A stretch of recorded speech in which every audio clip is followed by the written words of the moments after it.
Ça fait 6 ans et demi que je suis en France. C'était vraiment par hasard que je me suis trouvée ici à Paris.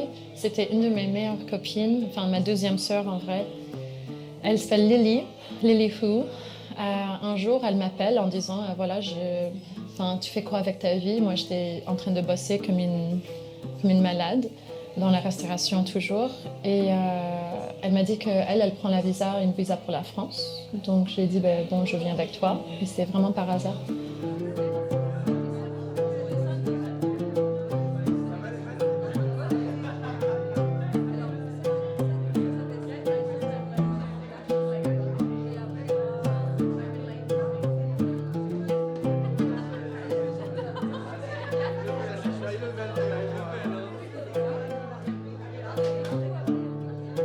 Je suis première génération née au Canada.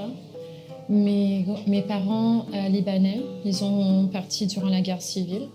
Et ma grand-mère maternelle palestinienne née à Haïfa. Et elle avait parti en 1948, elle avait 5 ans, 6 ans. Et ils ont parti durant la Nakba au sud du Liban.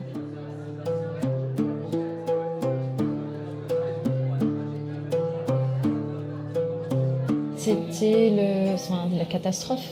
C'est vraiment genre le nom en arabe, la catastrophe. En fait, c'était quand... C'est trop... Désolée quand je pense à... Non, c'est pas compliqué. Mais c'est juste quand je pense à ça, ça me détruit un peu plus. Mais voilà, c'était quand Israël... comment dire en français? Déplacé, merci. C'était 800 000 à peu près. Et ça, c'est juste celle-là qu'ils étaient peut-être comptés. Mais je sais qu'il y a des autres qui étaient, voilà, pas genre notés, entre guillemets, mais voilà, quand ils ont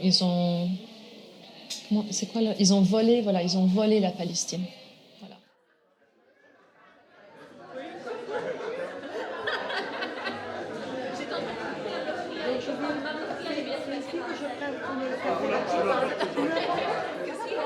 Bexel pour Palestine, c'était quelque chose que j'ai commencé parce que j'ai été perdue complètement, je pense comme beaucoup de monde, au début de le génocide. Et au bout d'un moment, je me suis dit, en grandissant au Canada, les jeunes font des Bexel si jamais ils veulent un nouveau vélo ou un nouveau jeu. Ils font un Bexel ou genre un lemonade stand pour faire des thunes. Donc dans ma tête, c'était assez simple et vraiment, je me suis dit, bon, je vais faire cuire des cookies, des gâteaux et je vais voir qu'est-ce que ça donne. Je rigole toujours en disant que c'est la seule chose que je sais comment faire. J'espère que c'est pas vrai, mais voilà. Et donc, voilà, j'ai contacté une copine. Donc, en gros, elle a demandé, c'est les proprios où elle bossait à l'époque, si c'était possible à faire le vent du gâteau chez eux, dans le restaurant, avant le service, avant qu'ils ouvrent le soir. Et donc, on a commencé. La première BXL, c'était le 5 novembre 2023. Benyamin Netanyahou veut, je cite, prendre le contrôle de toute la bande de Gaza. Le premier Après plusieurs jours de bombardements intenses et meurtriers, l'armée israélienne a lancé une nouvelle offensive. Ces images du massacre commis par le gouvernement de Benjamin Netanyahou. Vous avez des enfants qui ont été décapités. Vous avez des hommes et des femmes qui ont été brûlés à vif. Un camp de réfugiés. Tous les fonds, j'ai choisi du début de la première BXL, j'avais choisi le Crescent Rouge. Le Crescent Rouge, c'est tout ce qui est médical. Tu vois en fait que je fais comme ça parce que si tu regardes les nouvelles, c'est tous les gens qui sont là, sont les ambulances, sont les hôpitaux, sont les urgences, sont les gens qui récupèrent les gens morts. C'est une asso incroyable et ils méritent l'aide en fait.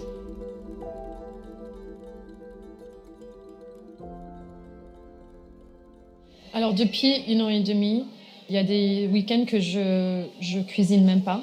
Enfin, ça a devenu vraiment un collectif, comme tu vois aujourd'hui, de les bénévoles, des artisans aussi, du Tarek de l'écofillier, les produits palestiniens, des bénévoles qui fait à manger.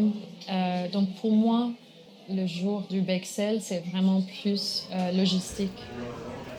Déjà, je vais prendre tous les mises en place, on peut dire, genre tous les sacs, tous les produits, les assiettes en papier, la machine à café, tout, les plats, etc. Je les ramène sur place parce que comme on change endroit à chaque fois, on bouge un peu partout. On fait le setup, on met les affiches, les posters des artistes, les photographes, etc. Le fond caisse, à mettre genre le liste de tous les gâteaux, les prix, etc. À organiser les bénévoles. Voilà.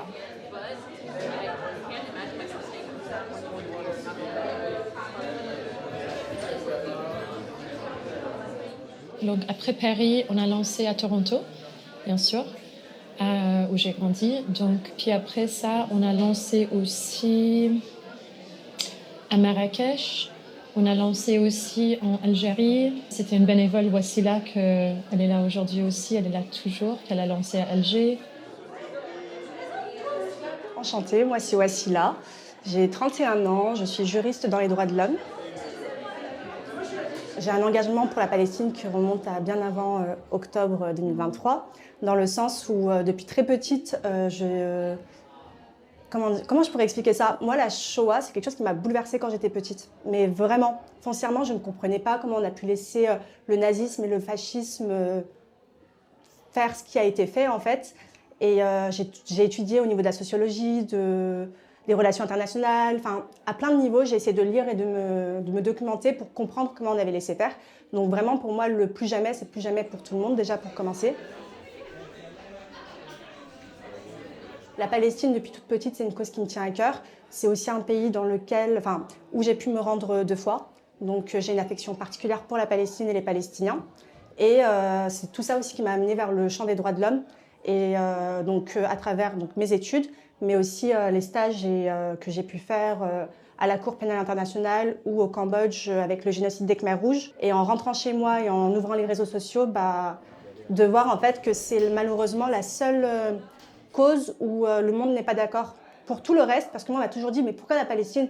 Il y a Haïti, il y a le Congo, il y a le Yémen, il y a les Ouïghours. Mais moi je soutiens toutes les causes en fait. C'est une cause intersectionnelle dans le sens où en fait il n'y a pas d'opposition pour les autres causes. La Palestine, ça a toujours été un sujet touchy. Moi, mes propres amis qui sont dans les droits de l'homme, quand je parle avec eux, ils ne veulent pas se positionner. Pourtant, ils connaissent le droit international.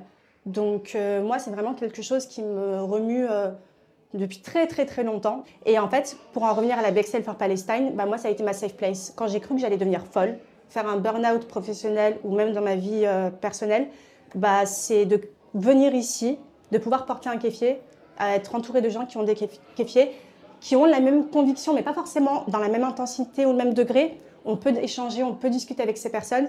Et moi, ça m'a mis beaucoup de baume au cœur, en fait. Nesrine, elle est incroyable. Son parcours, il est inspirant. C'est vraiment une très belle personne avec de magnifiques valeurs.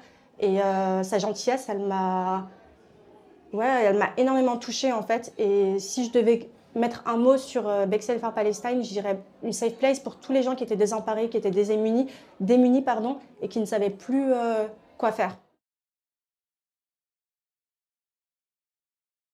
Les sœurs de ma grand-mère, encore une fois maternelle, ils ont tous perdu. Donc oui, j'aimerais bien y aller les voir, mais là, en novembre, c'était grave touché par Israël, malheureusement. Et voilà, ils n'ont plus de maison. Tous les meubles étaient détruits, en fait. Donc oui, mentalement, physiquement, émotionnellement, je pense que ça ne va pas du tout. Je ne mens pas qu'il y a des jours que ça ne va pas du tout.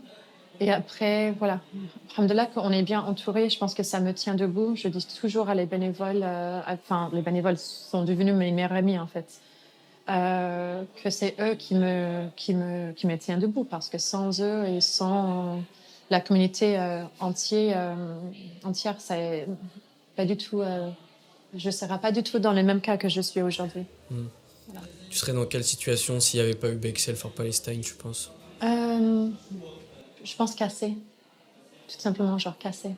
Je pense que ça me donne la force, ça me donne l'espoir, ça me donne l'énergie de continuer, de me lever chaque matin, à brosser mes dents, à faire mon café, y aller au boulot, à faire le vie normale un peu. devant les gens, mais voilà, c'est pas juste genre une question de Bexel, c'est vraiment genre une question de communauté, d'être tous ensemble, d'être liés dans cette manière très très importante. Voilà, c'est la Palestine qui nous se réveille en fait. Non mais vraiment à chaque fois j'ai des larmes dans les yeux parce que comme aujourd'hui quand je vois ça, c'était pas du tout dans ma tête que ça va développer à ça en fait. Et voilà, je suis trop contente que ça a devenu assez un grand mouvement, je pense. Il y a les bonnes victimes et les mauvaises victimes. Et ça, c'était flagrant, en fait. C'est une évidence. On l'a vu avec l'Ukraine-Palestine, en fait. L'empathie qu'on mettait sur les Ukrainiens, et c'est malheureux ce qui leur arrive, bien évidemment, et la déshumanisation des Palestiniens de l'autre côté. On ne voyait pas les Palestiniens, on ne voyait pas les bébés palestiniens qui étaient tués, qui étaient massacrés, les femmes, les personnes âgées, les journalistes, le personnel médical, les civils. Le droit international humanitaire, il était où à ce moment-là, en fait? Moi, j'étais sidérée. J'ai été sidérée et en même temps, j'ai une très, très grande admiration pour les étudiants qui ne se sont pas laissés faire, qui ont continué à occuper les lieux. Et en fait, ils ont conscience du pouvoir qu'ils ont sur les institutions publiques. Et ils en ont joué. Et toutes les grandes révolutions, elles partaient des étudiants, en fait, et de la jeunesse. Et donc, que ce soit en France ou aux États-Unis, où ils ne se sont pas laissés faire et ils ont eu beaucoup de problèmes. Certains qui étaient en plus en situation régulière, mais qui avaient des visas, on les a déportés, etc. Et pour moi, franchement, vraiment, force à eux et très, très grosse admiration.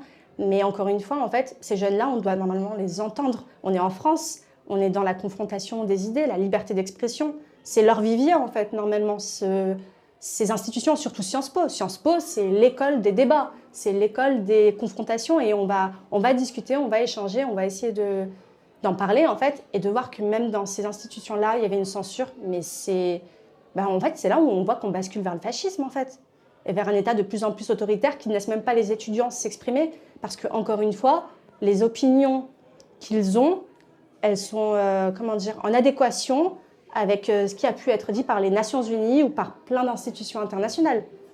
En fait, aujourd'hui, on voit aussi les gens avoir un espèce de revirement parce qu'ils se rendent compte qu'ils sont du mauvais côté de l'histoire, mais ils étaient où post-7 octobre, quand on était vraiment à l'aube du génocide, où on aurait pu en fait tout empêcher, et c'est pour ça que les gens étaient dans la rue.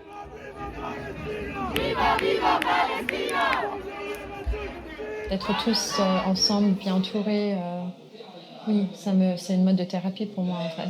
Comme le Bexel aussi, c'est une mode, même si je cours partout comme une poulet.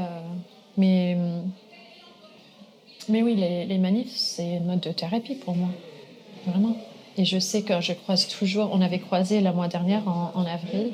C'est comme ça aussi, j'ai rencontré plein de gens qui sont là toujours. Et oui, pour moi, c'était une mode de thérapie. C'est peut-être bête à dire, mais je pleure, je crie, on est tous ensemble, genre main dans les mains presque. Enfin, je pense qu'on a tous vraiment notre manière personnelle à soutenir la cause. Encore une fois, il y a des gens qui me demandent mais pourquoi un vent de gâteau? Parce qu'en fait, je suis chef pâtissière et je pense que c'est ça l'importance en fait. C'est à garder la culture comme le pays est en train de... Mais à garder la culture dans tous les sens, ça veut dire à manger en mode musique, film, écriture, poésie, danse, tout, habits, en langue surtout aussi, à garder la culture, c'est ça le but des chefs qui font à manger comme moi. Voilà, il y a vraiment une artiste, elle fait de henna aujourd'hui, voilà, pour ça aussi.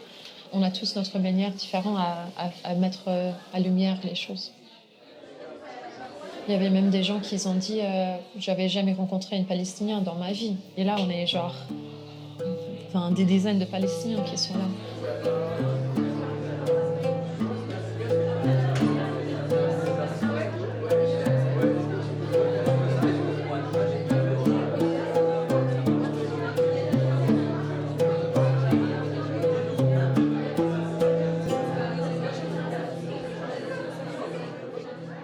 Moi, je suis palestinien de Hébron. Ça, c'est une ville dans le sud de la Cisjordanie. En fait, oui, c'était par un post Instagram que je regardais qu'il y a des événements sur Paris. Et du coup, je rencontrais Nesrine la première fois, on a déjà parlé. Et je trouve que l'idée de vraiment verser l'argent pour le Croissant Rouge palestinien, ça c'est un truc très important et un truc fiable. Et surtout qu'on a vraiment besoin de faire quelque chose. Déjà, l'idée de parler sur la Palestine aujourd'hui, comme quoi que nous trouvons un vrai besoin d'exprimer notre colère sur la situation actuelle. Et bien sûr que de rencontrer des gens solidaires avec la cause palestinienne, ça a vraiment donné l'idée de joindre l'équipe de PXL. Je trouve que la majorité des gens qui sont venus pour le PXL, ils sont très sensibles par rapport à la cause palestinienne. Là, on sent exactement la solidarité profonde de chacun. La majorité des gens, ils viennent pour demander qu'est-ce qui se passe exactement à la situation actuelle et s'il y a de bons avenirs pour la Palestinienne. C'est ce que on a senti vraiment des gens qu'ils sont vraiment sympas, qu'ils sont solidaires, qu'ils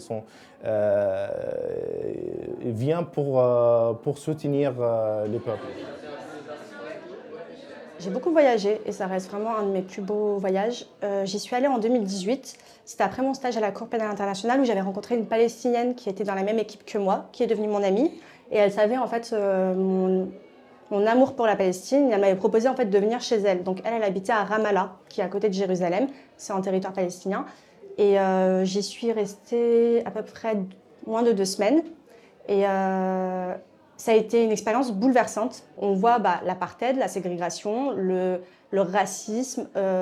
Quand je voyais les personnes blanches touristes qui partaient à Tel Aviv pour faire la fête, moi de suite j'étais mise sur la file de droite. On me demandait le nom de mon père, mon grand-père, mon arrière-grand-père. Et puis quand on comprenait que selon leurs critères, je ne correspondais pas à la touriste lambda, je n'avais pas le même traitement que les autres. Au niveau des routes, par exemple, l'Israélien qui veut faire Tel Aviv-Jérusalem, là, il a une route et le Palestinien qui veut faire ce chemin-là, il va prendre 5 heures parce qu'il y a plein de checkpoints. C'est un traitement qui est complètement différencié. Et les touristes qui se rendent sur place, ils ne s'en rendent pas compte en fait parce qu'ils sont littéralement coupés en deux et en fonction de quel côté on est, on ne voit pas la même chose en fait. Et à Jérusalem aussi, pour rentrer dans la mosquée Al-Aqsa, il y a les Israéliens qui sont aux alentours, qui surveillent pour voir qui rentre, qui ne rentre pas. J'ai pu voir vraiment des mauvais agissements. Et des choses que les touristes lambda qui ne cherchent pas à se renseigner ne voient pas. Et moi, j'ai une profonde admiration pour la résilience des Palestiniens face à tout ça. Avant, à l'époque, il y avait un petit peu de circulation qu'on puisse, par exemple, marcher dans les rues de la vieille ville. Mais maintenant, on peut dire qu'il y a des routes quasiment 100% pour les colons israéliens. Et c'est interdit pour nous, les Palestiniens, d'aller marcher. Et ça, c'est pas normal. Là, on vit un vrai apartheid. Et bien sûr, quand j'essaye de dire dans quelques mots qu'est-ce que j'ai déjà vécu, je me rappelle quand j'étais petit, je regarde mes frères qui sont pleurés parce que le soldat israélien il vient pour leur école, il jette les gaz lacrymogènes pour embêter tout le monde. Et je me rappelle exactement aussi toutes les périodes de couvre-feu, c'est-à-dire que 100% que tu ne peux pas sortir de chez toi. Je me rappelle aussi les colons qu'ils sont regroupés pour attaquer des Palestiniens normaux dans les rues. Et je me rappelle aussi les soldats israéliens au quotidien qu'ils nous embêtent pour aller faire la normale circulation entre une ville et une autre ville ou dans la même ville. Et ça m'arrive en fait de me rappeler quand j'étais petit, je suis allé à la vieille ville de Hébron et surtout la vieille ville de Hébron est très connue dans une situation assez différente de toutes les villes en Palestine. Surtout, il y a des colons à l'intérieur de la vieille ville.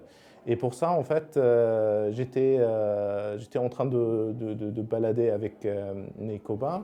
Et dans un coup, il y avait une dizaine de soldats qui sont encerclés nous. Et elle a commencé à nous embêter. Elle a pris notre carte d'identité et elle a commencé à nous frapper. Et ça, c'est un truc quasiment quotidien pour les Palestiniens qui habitent dans la vieille ville de Hébron. Mais quand je rentre rendre visite à ma grand-mère à la vieille ville, bah, c'est toujours le même problème parce que je vais passer par les soldats israéliens, il va m'arrêter, peut-être il va me frapper. Ça, c'était un truc assez difficile, en fait, pour rendre visite. Et je dis, pourquoi on vit tout ça?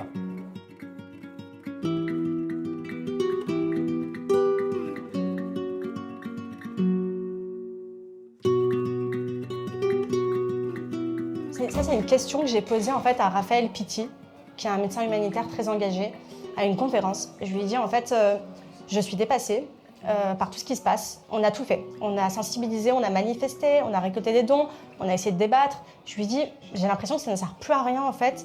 Et qu'est-ce que l'on peut faire à notre échelle? Et il m'a dit, ne lâchez surtout pas le combat. Il a dit, si on se mettait tous à agir de la sorte, eh ben, on parviendrait à changer les choses de manière bien plus rapidement en fait. Là par exemple, malheureusement, il y a un blocus. L'aide alimentaire, elle n'est pas acheminée. Donc on continue à récolter les dons, on les envoie, mais tant qu'il y a le blocus, on sait très bien que ça n'arrive pas sur place. Mais ce n'est pas pour autant qu'on doit lâcher le combat, et c'est une question de représentation. En France, aujourd'hui, on est censuré, on essaye de nous faire taire. On veut invisibiliser les Palestiniens. Quand on manifestait, on pouvait se prendre des amendes. Et en fait, c'est ça, c'est occuper des espaces à Paris, leur dire que nous, on est là, malgré la censure, malgré tout ce qui se passe, et on ne laissera pas faire, en fait. Et c'est ce que je dirais, en fait, c'est de continuer à défendre les Palestiniens, à relayer, à sensibiliser et à diffuser en fait toutes ces informations-là, parce que plus on est nombreux, plus on prend de la place, malgré le fait qu'on essaie de nous faire taire, et plus les dirigeants seront obligés en fait de se positionner. Donc en fait c'est ça, c'est obliger les lâches et les neutres, les personnes neutres, à se positionner.